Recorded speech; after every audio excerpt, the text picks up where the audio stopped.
Bonjour les troisièmes. Aujourd'hui, on va faire un exercice type brevet sur les fonctions. Alors, au programme, lecture graphique, proportionnalité, fonction linéaire, équation et interprétation. Tu trouveras cet exercice sur le site jeprogresseenmaths.fr et je te mets le lien dans la description. Maintenant, passons à l'exercice. Nora veut ouvrir un magasin de souvenirs et proposer à la vente des tours Eiffel miniatures. Pour cela, elle contacte deux fournisseurs. Elle veut savoir le prix à payer pour 200 tours Eiffel chez le fournisseur A. Regardons le graphique de ce fournisseur. On voit que sur l'axe des abscisses, on a le nombre de tours Eiffel achetées et en ordonnée, le prix associé en euros. Ici, Nora souhaite acheter 200 tours Eiffel. On cherche sur les abscisses 200 et le prix correspondant est de 500 euros. Nora en a acheté également chez le fournisseur B pour 1300 euros et on veut savoir combien elle en a acheté. Sur le graphique de ce fournisseur, on procède de la même manière et on remarque que pour 1300 euros dépensés, elle a acheté 600 tours Eiffel. Dans la deuxième question, on veut savoir si les prix des fournisseurs sont proportionnels. Et pour cela, on va regarder les deux graphiques. Pour le fournisseur A, on remarque de suite que ce graphique est une droite qui passe par l'origine du repère.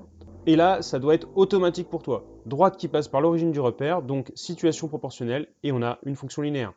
Donc ici, le fournisseur A propose des prix proportionnels. Pour le fournisseur B, on remarque que la courbe passe bien par l'origine, mais ce n'est pas une droite. Donc les prix du fournisseur B ne sont pas proportionnels au nombre de tours Eiffel achetés. Question suivante. On veut déterminer l'expression de la fonction f qui correspond au graphique du fournisseur A. On nous dit que la fonction est linéaire, donc f est de la forme a fois x. Et on nous donne aussi la valeur de f de 100. Donc on peut écrire f de 100 est égal à a fois 100 qui est égal à 250. Donc a est égal à 250 divisé par 100 qui est égal à 2,5.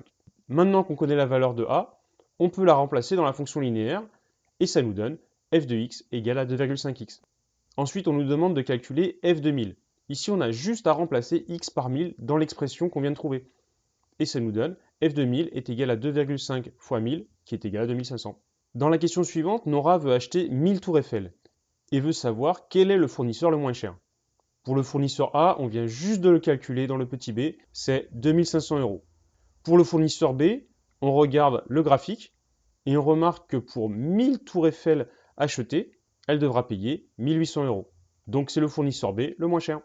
Dans la prochaine question, Nora contacte un fournisseur C qui lui demande un premier paiement de 150 euros, puis 2 euros par tour Eiffel acheté. Pour remplir le tableau suivant, essayons de comprendre comment les deux premières colonnes ont été remplies. Quel que soit le nombre de tours Eiffel achetés, il y a un paiement initial de 150 euros, auquel on ajoute une tour Eiffel à 2 euros, ce qui fait bien 152 euros. Dans la deuxième colonne, il y a 100 tours Eiffel, donc le prix sera de 150 plus 2 fois 100, qui est bien égal à 350. On procède de la même manière pour les autres colonnes. 150 euros au départ, plus 200 tours Eiffel à 2 euros, ça fait 550 euros. Pour 1000 tours Eiffel, on obtient 2150 euros. Et pour un nombre quelconque de tours Eiffel x, cela donne 150 plus 2x. Maintenant, Nora a acheté 580 euros de tours Eiffel. Et on veut savoir combien elle en a acheté. On sait grâce à la question précédente que pour x tours Eiffel achetés, le prix à payer est 150 plus 2x. Donc il faut résoudre 150 plus 2x égale 580. On va commencer par se débarrasser de 150. Pour cela, je vais soustraire 150 de chaque côté.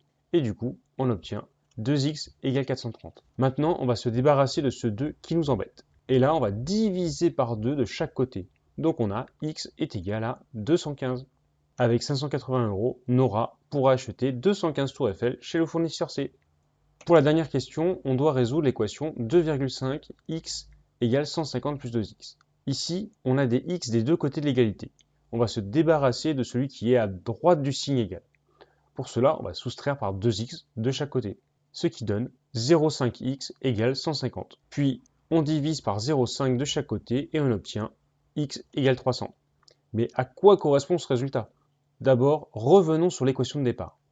On a 2,5x dans le membre de gauche, qui correspond au tarif A, 150 plus 2x dans le membre de droite, qui correspond au tarif C. Et ces deux tarifs sont égaux.